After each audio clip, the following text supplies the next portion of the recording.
Recreating my ugly old nail art.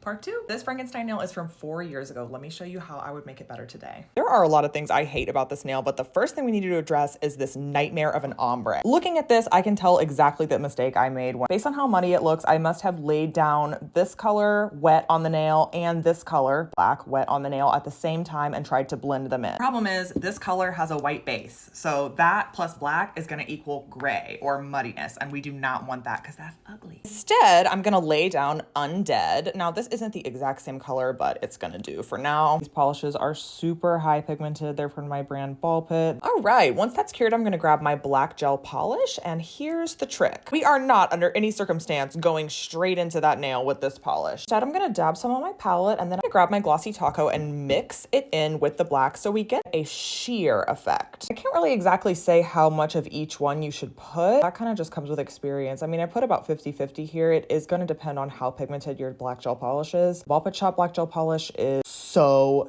opaque, so we need more top coat. I'm gonna go in and paint this shade that we just created about halfway down the nail. I'm gonna grab my easy ombre brush from my brand. Technique for this brush is very important. You're gonna align the darker bristles with the base of that line of polish. Hold this brush almost parallel to the nail and drag, drag, drag, drag, drag, drag.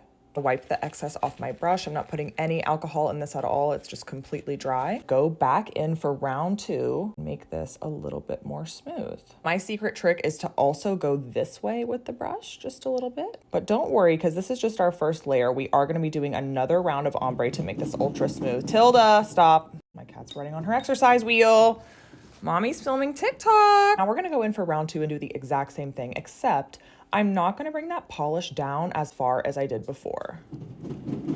That looks good. Same technique with the ombre brush. Really flatten out the hairs before I go in. Drag, drag, drag, drag, drag, drag, drag, drag, drag, drag, drag, drag, drag, drag, drag, drag, drag. Stop. Wipe off the excess gel from your brush. Don't rip all the hairs out. Back across the other way and just buff out that line. That is looking nice. I'm gonna go in with my favorite matte top coat. This is from my brand. You can tell she is well loved. By the way, if you just try to ombre black gel polish straight up, no matter how much you blend, you're always gonna have this scratchy look, especially if the polish is as pigmented as ours. That's why I mix it with top coat. Okay, one thin coat of the matte top coat. Taco, as we say in these parts. Oh my God, look at this glorious matte. Okay, I'm gonna do the blood drips now.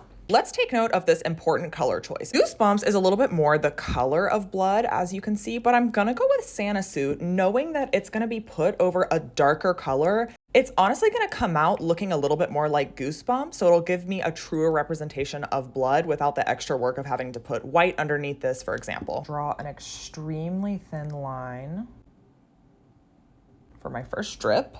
There are lots of ways to make blood drips. This is just the way that I prefer to do it. I'm going to draw the drops at the bottom. If you're a beginner, feel free to use a dotting tool for this. I just personally feel like I have more control using a brush. I've always been that way. I don't know, dotting tools are just not my baby. I'm gonna draw little arches up here to connect the drips. Make sure you have a big difference between this line and this ball down at the end. If it's too much the same thickness, it looks dumb. You wanna keep it a little bit irregular. Think about the way that blood actually drips. Ain't no blood drip in the world that's like coming down the same teardrop every single time. That's just not how it goes, baby. Coming down the home stretch with this nail, the final thing we need to do is go ahead and seal this red bit in. Applying this, I'm being very careful to only put it in the center. I really don't want to get it on any of the matte top coat because I just feel like that looks really messy, and that's something that I had on the old nail. So I'm using a medium viscosity gel for now instead of top coat, because top coat tends to be a little bit thinner. That's what you like in a top coat, but I don't want that to spread out onto the matte areas at all. Now, before I cure, once I'm done, I'm gonna hold the nail upside down for a few seconds to allow gravity to drag that gel down and give it a more 3D effect. They're done. Okay, let's compare. My God, you guys, this difference is unreal. Look at the matte top coat. That is actually crazy. This one, it looks shiny. It's so clean and satisfying. I hope this video was helpful, especially for beginners looking to improve your nail art game. Let me know if you guys wanna see another recreation and follow for more crazy nails.